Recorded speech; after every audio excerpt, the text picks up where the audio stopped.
औज़ुबिल्लाहि आज हमारा दूसरा लेक्चर है grammatical accuracy and sentence structure का, सेंटेंस करेक्शन का। तो जिस तरह पहले कहा था कि बाद सेंटेंस ऐसे होते हैं जो कि हम आमतौर पर ग्रामेटिकली हम उसे करेक्ट समझते हैं, लेकिन वो असल में करेक्ट नहीं होते।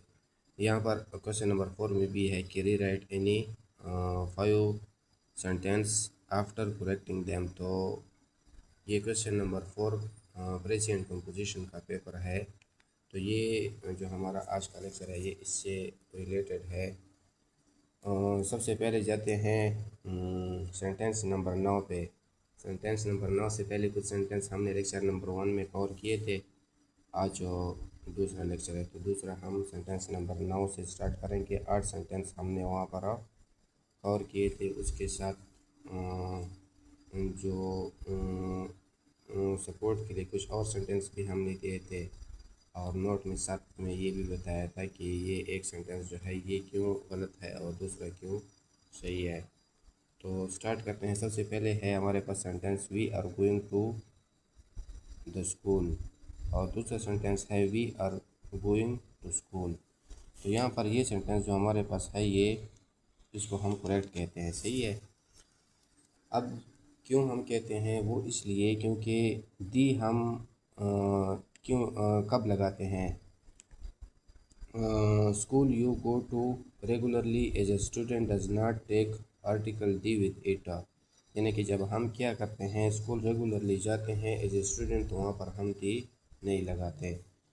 तो यहाँ पर ये सेंटेंस जो है ये हमारे पास करेक्ट है। इनके सपोर्ट में कुछ और सेंटेंस भी है। तो सेंटेंस नंबर 1 है all my kids are still at school, I shall meet you after school today, school began at 9। तो इसमें भी जितने जो स्कूल है इनके साथ दी हमने नहीं लगाया, क्योंकि यहाँ पर एक रेगुलरिटी की बात हो रही है और एज ए स्टूडेंट बात हो रही है। इसके बाद दूसरा सेंटेंस हमारे पास है नंबर 10 में, father said to me finish your work, और दूसरा सेंटेंस है father said to me finish your work. अब इसमें फ़र्क किया है, यहाँ पर कामों का फ़र्क है और कोटेशन मार्क्स का फ़र्क है। कामा और कोटेशन लगाने से ये सेंटेंस जो है ये हमारे पास सही है, वहाँ पर ये चीज़ें नहीं लगी तो वो क्या है, गलत है। इनके साथ कुछ और सपोर्ट के लिए सेंटेंस है Mir said I don't believe you, we should go home said Bilal. इसके बाद 11 नंबर सेंटेंस है he is blind from birth, he has been blind since birth.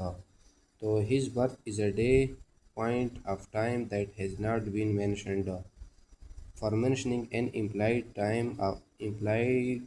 point of time preposition since is used। In since को हमने तब इस्तेमाल करना है जब आपके पास एक फिक्स डेट मौजूद हो। अगर इन्होंने यहाँ पर बर्थ की बात की है, बर्थ में उन्होंने फिक्स डेट को मेंशन नहीं किया, लेकिन बर्थ को ज़ाते खुद किया है, एक इम्प्लाइड पॉइंट ऑफ टाइम है, तो इसलिए हम बर्थ के साथ सिंस लगाते हैं। इसके बाद कुछ सेंटेंस है जैसे कि she has gone mad since her early son dead in a car crash. दूसरा सेंटेंस है he has been living alone since his wife deserted him. अब इसके बाद 12 नंबर में हम आते हैं are you seeing, do you see, or can you see. ये सेंटेंस हमारे पास मौजूद है। तो सी का मतलब है to become aware of somebody, सही है। इसी तरह सी जो है इसको हम प्रोग्रेसिव टेंस में या कंटिन्यूस टेंस में इस्तेमाल नहीं करते, सही है। तो आर यू सीइंग ये हमारे पास गलत है। डू यू सी ये सही है, और कैन यू सी इसी तरह हम इस्तेमाल कर सकते हैं। इसकी सपोर्ट में कुछ और सेंटेंस भी है। She looked for him but could not see him in the crowd.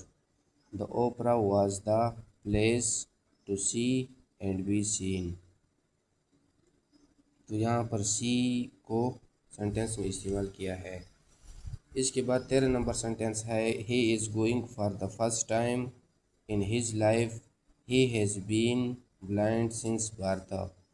दूसरा सेंटेंस है, he sees can see for the first time in his life, he has been blind since birth.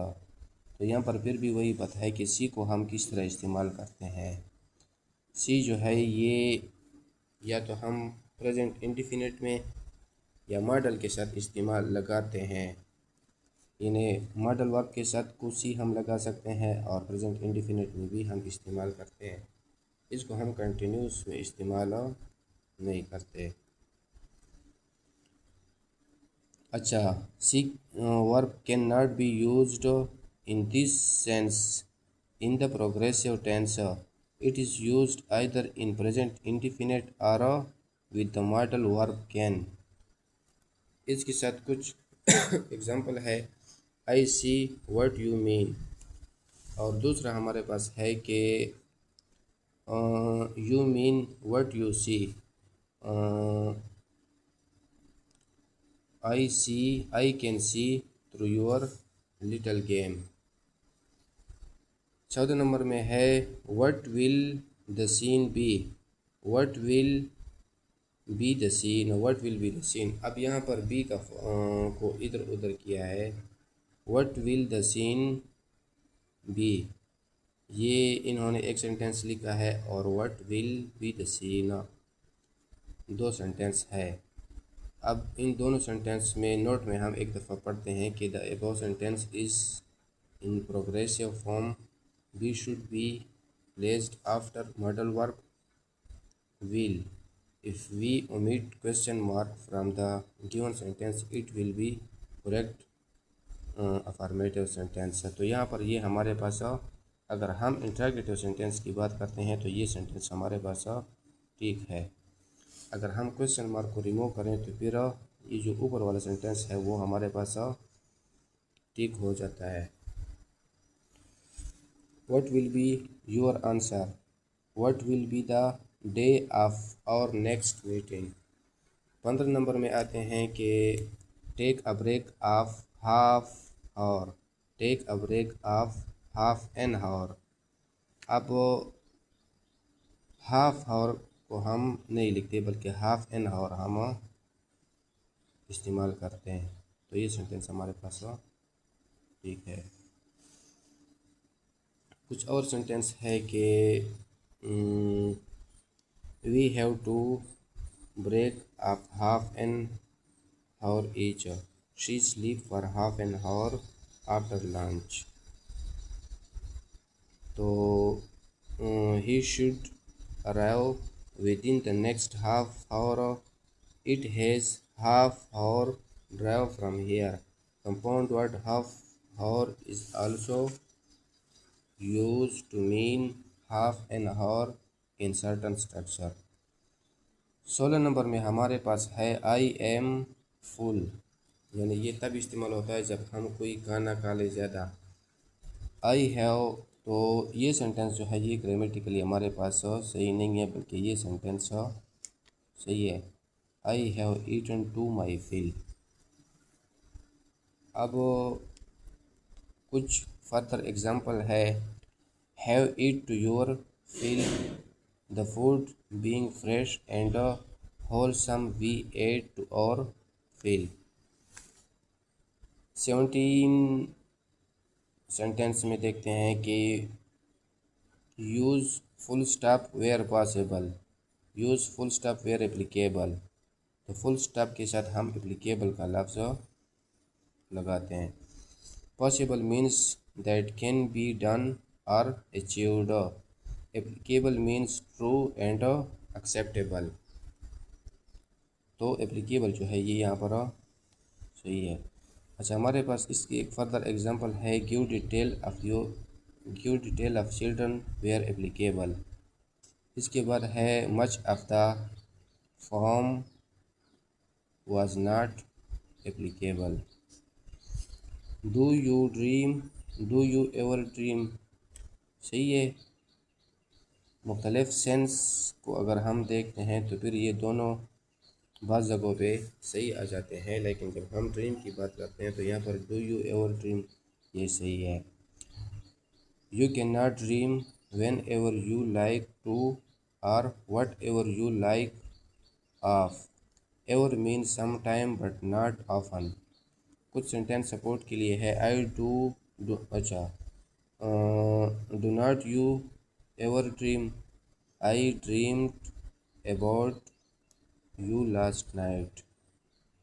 तो ये हमारे पास कुछ sentence थे दूसरे lecture के जो कि आज हो गए।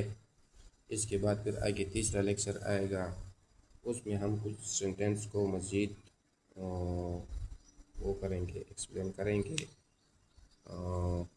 तो आप हमारे साथ रहे।